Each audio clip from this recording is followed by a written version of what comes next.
What's up everyone, welcome back to the channel. Boozer here, thanks for stopping by. Today's video we are on the test server here, so we do have early access to the upcoming update which will bring the Grim Forest content, the big content drop for 2025. Now if you guys probably seen a bunch of videos on this new content, it's actually really cool. It's more like a quest wandering type of format. You can kind of see here I'm level 11. This didn't really take too much time for my account. Honestly, I'm just limited by the amount of daily distorted energy that I had to go through some of this content. But I wanted to share with you guys a couple of tips and champions here that will definitely help you guys out, especially if you guys are not at the end game level. If we're just doing normal difficulty, for example, I want to help provide you guys with a list of champions that you guys should keep an eye out for, that you guys might already have in your roster. Obviously, this is very end game or late game content and requires a pretty deep roster of champions. If you only have 5 champions, for example, that you use regularly, this is not going to be a very good time. So for hard mode, we actually need 40 champions situated in these decks, split up into 2 teams of 20. If you're doing normal mode, it's only going to be 10 on each side. As the level gets more difficult, you're going to be given less and less options. So it's really important to pick champions that are not only versatile, but you need multiple of champions, especially if you need specific ones to go through certain bosses. So in this video, we're going to be talking about some budget ones that definitely can help you guys out. You guys can see the list I have here for my decks. Honestly, I did not think about this at all. I literally just jumped into this. I picked every champion in order of how it appears in my roster. So it's not well thought of at all, but they are, obviously some of my best champions, but they're not in any kind of order or any kind of strategy around it. But let's go over this list here for you guys. All right, so first up on this list of kind of free to play or accessible champions that you guys should probably bring to your Grim Forest decks if you guys don't have huge rosters with mythicals and all that stuff.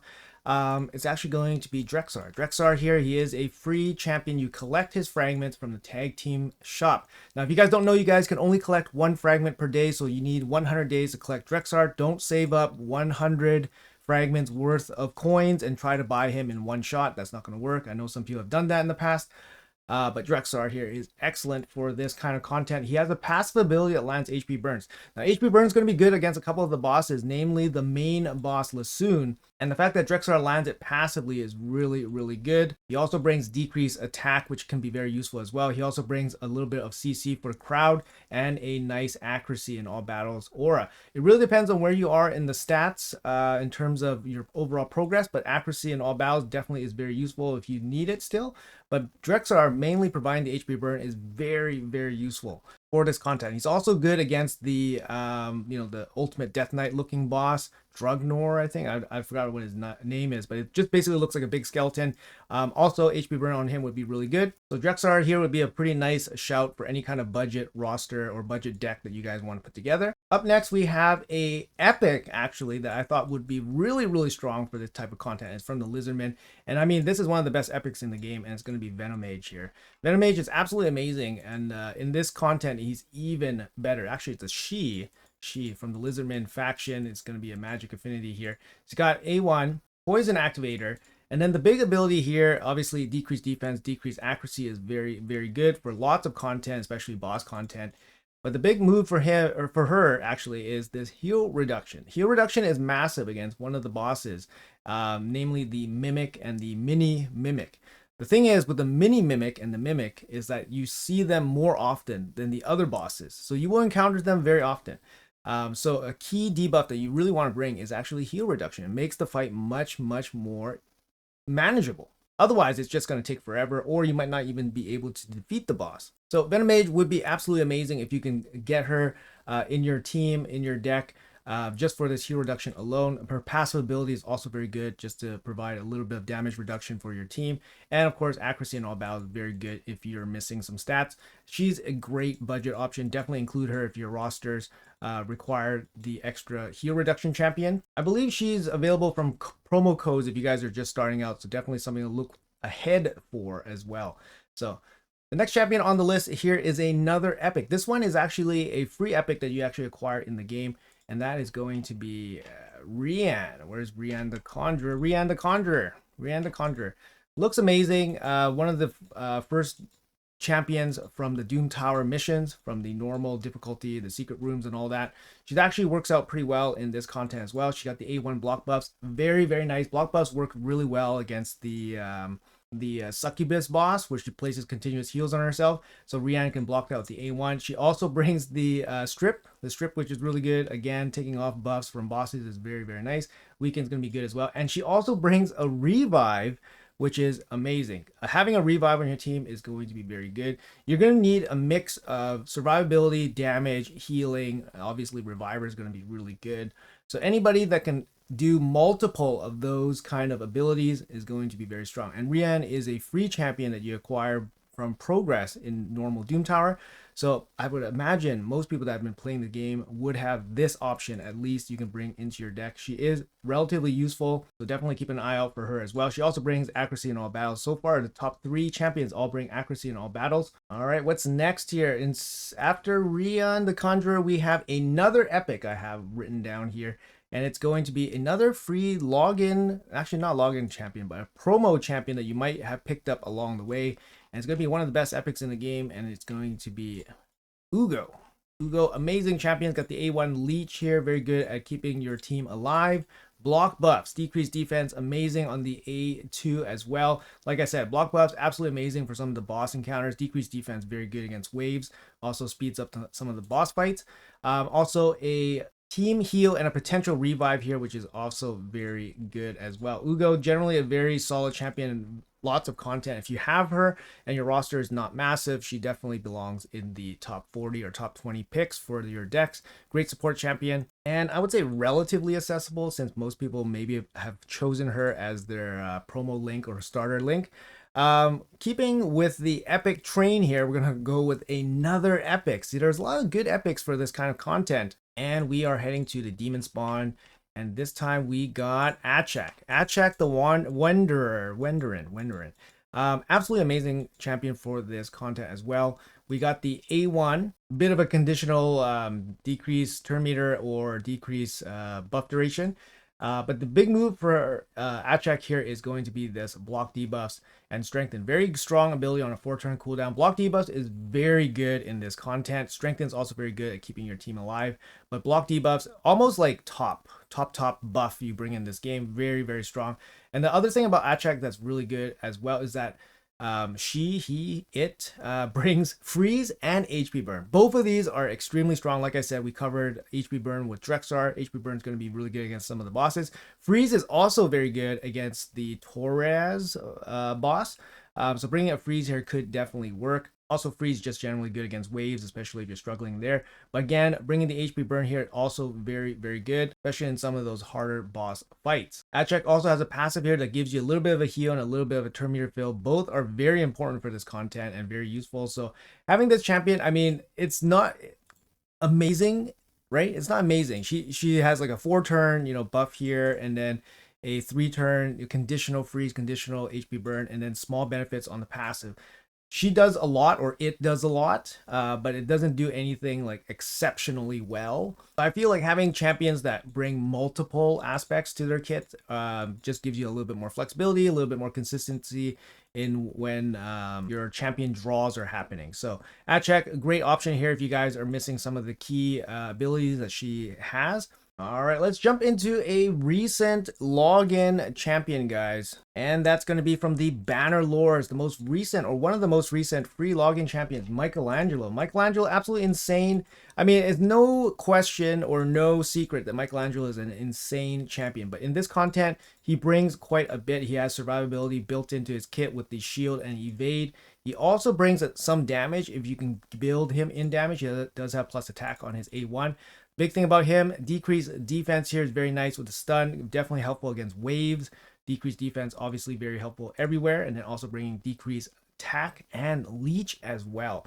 So again, keeping your team alive with the decreased attack and leech, very, very good against boss content. Generally, just a good generalist champion here, just to slog along through waves and take care of some of the bosses here. Really, really good champion. If you've been playing the game for a couple months, you probably have Michelangelo here.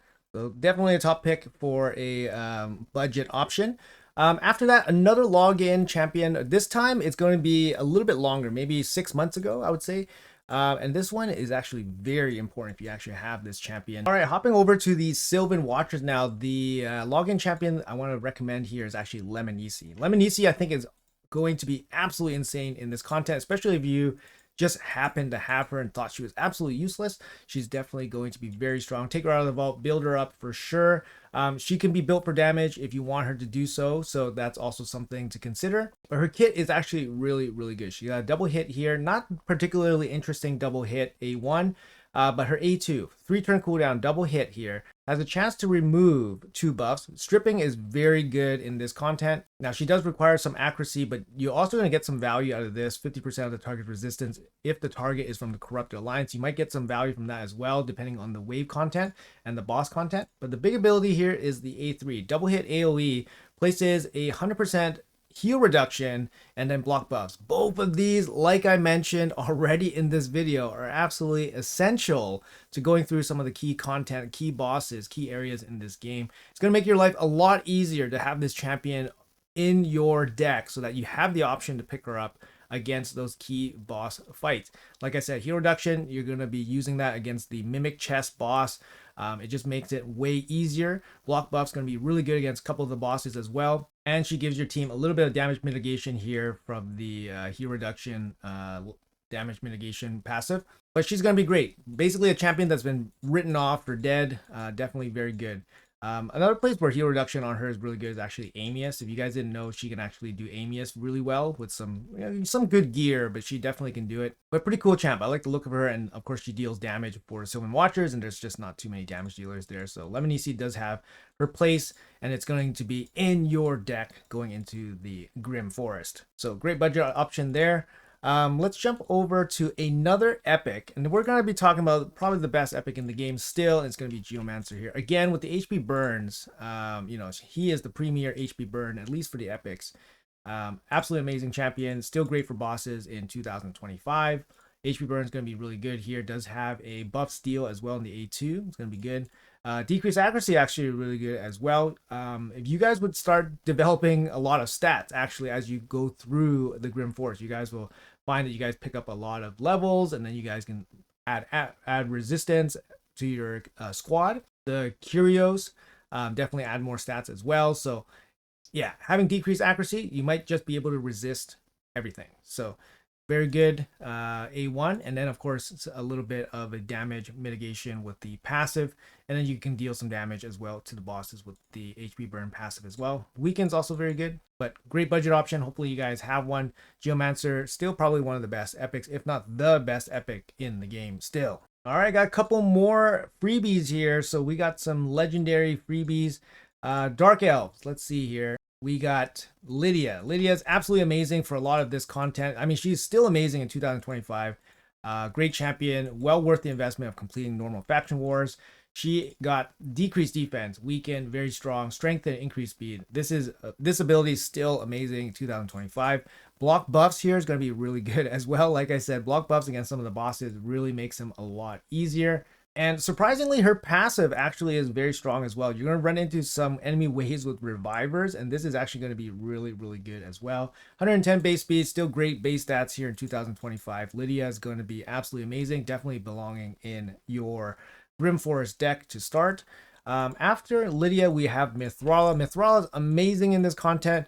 Definitely well worth using. We got the increased defense, very good keeping your team alive. Increased attack, hex as well, good for waves. Strengthen, shield, and cleanse. Cleanse, very important. You're going to get debuffed like crazy, and if you can't remove it or revive your team, you're just going to drop dead. Mithrala, also very good candidate to resist things because of her passive. Very, very strong. Poison's also very good against general bosses, just to pitch in some damage. Big accuracy in all battles here as well. Definitely worth using. Still amazing here in this content. Moving on from the Dark Elves, we have from the, what is it, Demon Spawn, I think? Yes, Lamassu. Lamassu is amazing here. We got speed in all battles, 24%.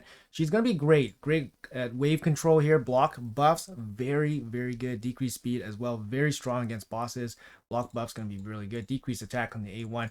And then she brings a single target cleanse here with the reset. Also very, very good. She's a great generalist, very good base stats as well, so you can build her out very, very strong. And of course, going to be used in your Grim Forest deck as well.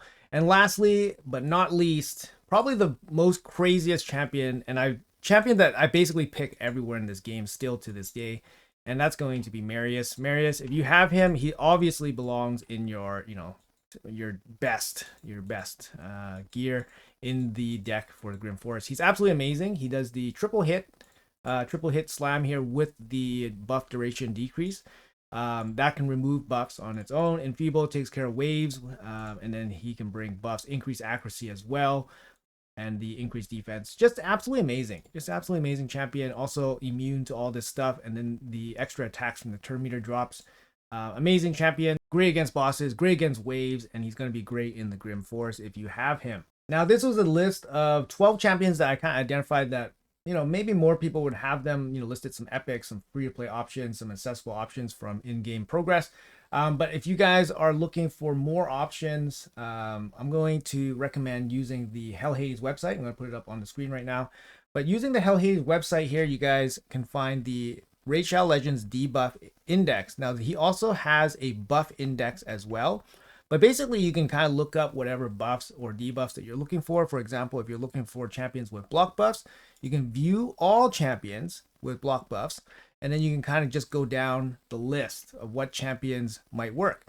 Obviously, if you just go in game and then sort by your available champions, that also works as well. But I thought this tool obviously very, very useful if you just want to see what is available out there in the raid space. But if you just want to look at what your account can do yourself, you can obviously just go into your own roster and then sort by relevant buffs or debuffs that you want to look at, right? So for example, I'm looking at the box here, and let's say I want to look for heal reduction. These are the heal reduction champions I have on this account on the test server. Mashal is going to be very good. Obviously, Venom Mage is going to be very good as well. But there's actually not too many options, I think. But you definitely want to bring, for example, heal reduction, very important. You definitely want to bring some of those in as well. Let's say I wanted to look up HP burn, for example, right? HP burn champions, boom, HP burn. There's more options here. Some of them are not budget, some of them are more budget than others, but I highly recommend using the Hell Hades tool just to have a general overview of what is out there, and then obviously you can sort through your own roster as well and just look for the options that work for you. Now, quick note here about mythical champions. So mythical champions are going to be exceptionally good in this kind of situation. As I mentioned in my previous video, mythicals are basically two champions in one, right? So if you have a mythical champion that can do multiple roles, do multiple abilities, and then they have two forms, well, they're going to be pretty good in a situation where you have limited random draft format, right? So mythical champions, they basically almost always will belong in your deck. And as I mentioned, you definitely want to have champions that have a more rounded, consistent kit, as opposed to just something that's super specialized, for example, or having a champion that relies on another champion to be good, for example. I would say a champion like, for example, like Raphael, as a standalone champion, probably isn't that great without at least one of the turtles coming along with him. So he might not be as high priority as a pick as somebody else, for example. Also, I found that drafting to deal with the bosses was more important than drafting to deal with the waves. Generally, the waves you can kind of just make it through as long as you have a reviver. It's not going to be too bad. But the bosses, having the proper abilities to deal with the bosses is definitely very, very important. So definitely draft more towards abilities to deal with bosses. At least that would be my recommendation. Anyways, guys, that's going to be it for the video here. We are on the test server and we are play testing the Grim Forest new content here. Hopefully you guys enjoyed this more budget, more accessible list of champions that will help you progress through this new area. I definitely find it very, very enjoyable. I think it's a massive time sink though, because you can easily spend an hour per day in this area, especially if you don't have a great roster, if you need to theory craft, or if you need to re-gear every stage, for example. Then this would definitely be its own game mode. It could be its own game, right? Basically. But I find it refreshing and fun. It's a little bit more active play. But once you get into the stages, it's still pretty passive, right? For the most part. So at least for me, so far, it's a pretty good and big thumbs up in terms of just general enjoyability. Anyways, guys, that's going to be it for the video. Hopefully you guys enjoyed it. Let me know in the comments below if you guys got any sleeper picks coming up here. But yeah, hopefully this gives you guys a little bit of prep info for your upcoming Grim Forest adventures. Thanks so much for watching. I appreciate your time as always. Let me know in the comments below what you guys think. If you guys enjoyed the content, make sure you guys hit that like and subscribe button. Would really help me out. And I'll see you guys in the next video.